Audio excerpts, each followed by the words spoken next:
Hey, you are watching Watch Physics. Never forget to subscribe this channel and hit the bell icon. In this video, we are discussing about a very important topic of physics, which is simple harmonic motion. Simple harmonic motion को explain करने से पहले हम discuss करेंगे vibratory motion को.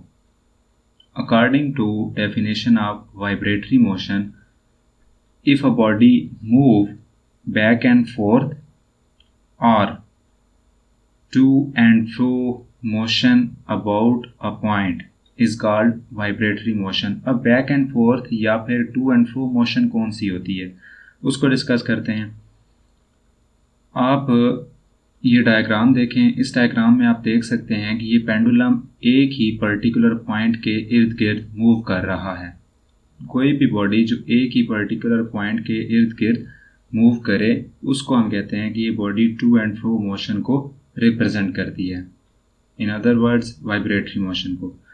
या फिर आप इस बच्चे को देखें जो स्विंग्स ले रहा है. ये एक ही पर्टिकुलर पॉइंट के आगे ये पीछे की तरफ मूव कर रहा है जो कि बैक एंड फोर्थ मोशन को रिप्रेजेंट करता है. Got this point. Now move करते हैं हम सिंपल हार्मोनिक मोशन की तरफ. Simple harmonic motion basically vibratory motion की एक स्पेशल टाइप है और इसकी डेफिनेशन के according it occurs when the net force is directly proportional to the displacement from the mean position. अब इसका क्या मतलब है इसको मैं डायग्राम से एक्सप्लेन करता हूँ. आप देख सकते हैं कि स्प्रिंग के साथ एक ऑब्जेक्ट को कनेक्ट किया हुआ है. इस ऑब्जेक्ट के ऊपर जितनी ज़्यादा फोर्स अप्लाई की जाएगी ये डिस्प्लेसमेंट इतना ज़्यादा कवर करेगी. अगर इसके ऊपर कम फोर्स अप्लाई करेंगे तो ये डिस्प्लेसमेंट भी कम कवर करेगी. इट्स मीन के जो फोर्स होगी वो डायरेक्टली प्रोपोर्शनल होगी डिस्प्लेसमेंट के. And always directed toward mean position.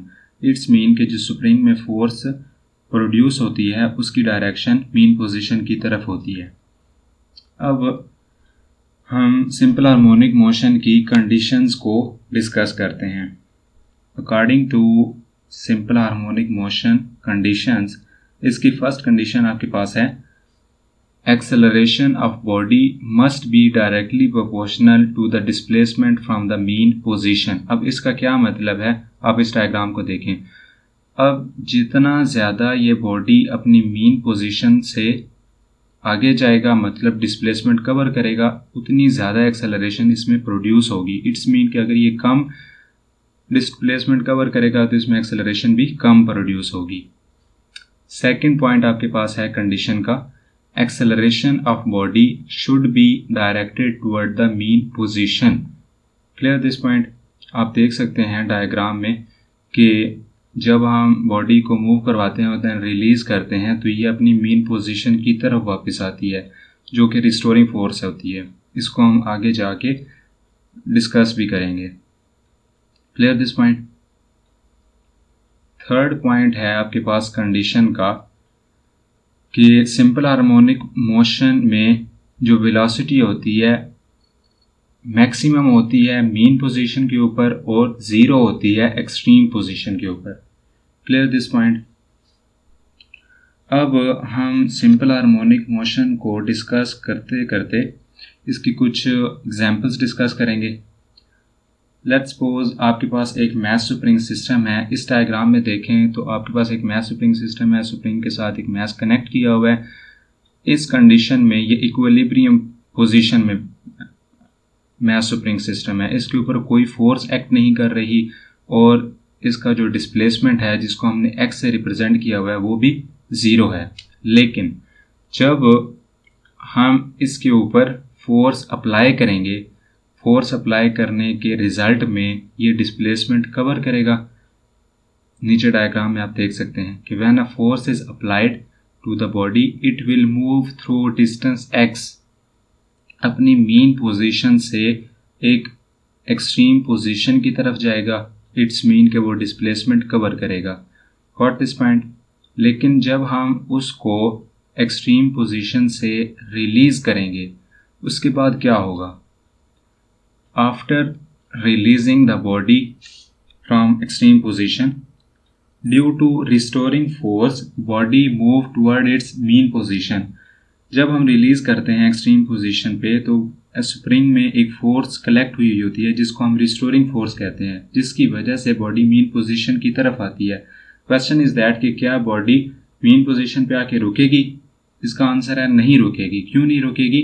The body does not stop at the mean position due to inertia and move toward another extreme position. नीचे diagram में represent किया जाएगा अभी कि बॉडी अपनी mean position पे inertia की वजह से नहीं रुकती और एक और एक्सट्रीम पोजीशन की तरफ चली जाती है। नीचे डायग्राम में आप देख सकते हैं कि बॉडी मीन पोजीशन पे नहीं है, एक एक्सट्रीम पोजीशन पे है और इसमें जो डिस्टेंस है वो नेगेटिव होता है। अब हम डिस्कस करते हैं रिस्टोरिंग फोर्स को। इस डायग्राम में देखें, जब हमने बॉडी को मूव करवाया तो स्प्रिंग में एक फोर्स कलेक्ट हुई होती है जो कि रिस्टोरिंग फोर्स कहलाती है, जो बॉडी को अपनी मीन पोजीशन की तरफ लाती है। इसका क्या मतलब हुआ कि ऐसी फोर्स जो बॉडी को अपनी मीन एक्सट्रीम पोजीशन से मीन पोजीशन की तरफ लाए उसको हम कहते हैं रिस्टोरिंग फोर्स। तो आप उसको इस तरीके से डिफाइन कर सकते हैं, the force which tends the body to move toward its mean position. Got this point? अब हम डिस्कस करते हैं हुक्स लॉ को। What is meant by Hooke's law? इसके अकॉर्डिंग जो हम एक्सटर्नल फोर्स अप्लाई करते हैं स्प्रिंग के ऊपर वो डायरेक्टली प्रोपोर्शनल होती है increase in length of spring. इसका क्या मतलब है कि हम जितनी ज़्यादा फोर्स अप्लाई करेंगे तो स्प्रिंग में जो लेंथ होगी उतनी ज़्यादा इंक्रीज करेगी, जितनी कम फोर्स अप्लाई करेंगे तो स्प्रिंग की जो लेंथ होगी वो उतनी कम इंक्रीज होगी। Got this point? इस तरीके से हम हुक्स लॉ को डिफाइन कर सकते हैं।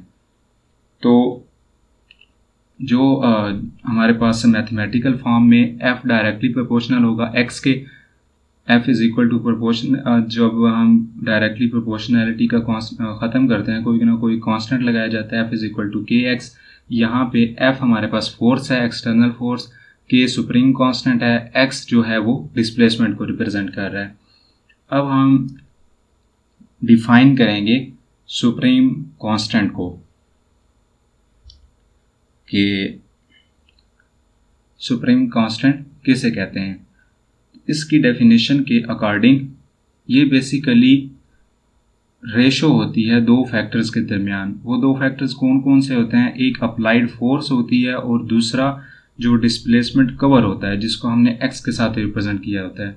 उन दोनों फैक्टर्स के दरमियान रेशो को सुप्रीम कांस्टेंट कहते हैं। k is equal to F over x और इसका जो यूनिट होता है वो हमारे पास न्यूटन पर मीटर के इक्वल होता है। नाउ ये वैल्यू ऑफ k जो सुप्रीम कांस्टेंट है किस किस पे डिपेंड करता है? फर्स्ट फैक्टर है आपके पास, it depends upon a stiffness of a spring. It's mean के हार्ड स्प्रिंग की वैल्यू ऑफ k ज़्यादा होगी as compare to soft spring के।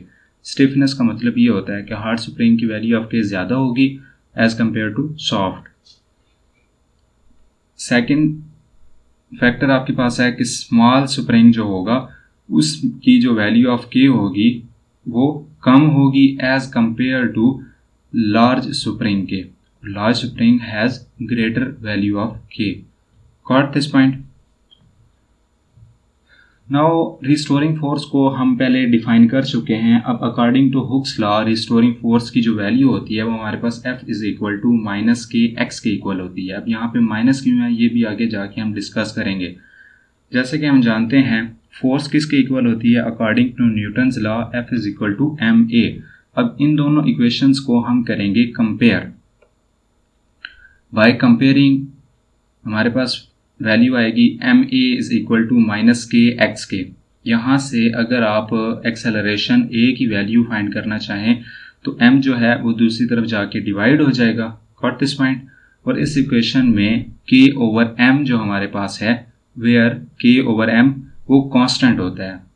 अब जब k ओवर m कांस्टेंट है तो ये हमारे पास इक्वेशन प्रोपोर्शनैलिटी में चेंज हो जाएगी। a डायरेक्टली प्रोपोर्शनल होगा माइनस एक्स के और ये चीज़ हमने सिंपल हार्मोनिक मोशन की कंडीशंस में भी डिस्कस की है।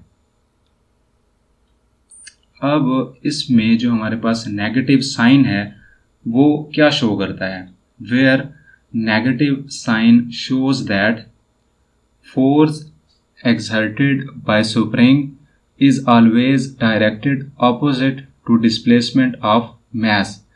आप देख सकते हैं नीचे डायग्राम में कि जो मैस है स्प्रिंग के साथ कनेक्ट वो आगे की तरफ मूव कर रहा है, लेकिन स्प्रिंग में जो फोर्स है वो उसको पीछे की तरफ वापस ला रही है। दोनों की डायरेक्शन अपोजिट है, इस वजह से यहाँ पे नेगेटिव का साइन यूज होता है। नाउ डिस्कस करते हैं लास्ट में टाइम पीरियड को। टाइम पीरियड क्या होता है? मैस स्प्रिंग सिस्टम का टाइम पीरियड इस तरीके से आप कह सकते हैं कि ये अपना एक साइकिल कितने टाइम में मुकम्मल करता है उसको हम कहते हैं मैस स्प्रिंग सिस्टम का time period. Got this point? Time period को आप इस फार्मूला की मदद से कैलकुलेट कर सकते हैं, T is equal to 2πm/k²। अब इस फार्मूला से आप ये रिजल्ट कंक्लूड कर सकते हैं कि ये जो टाइम पीरियड है ये मैस और वैल्यू ऑफ k के ऊपर डिपेंड करती है, स्प्रिंग की लेंथ के ऊपर ये डिपेंड नहीं करता टाइम पीरियड। होप सो आपका कोई डाउट नहीं रहा होगा। अगर कोई डाउट है तो कमेंट करें, आपको आपका आंसर मिल जाएगा। इस चैनल को सब्सक्राइब करें, लाइक करें। अल्लाह हाफिज़, अपना ख्याल रखें।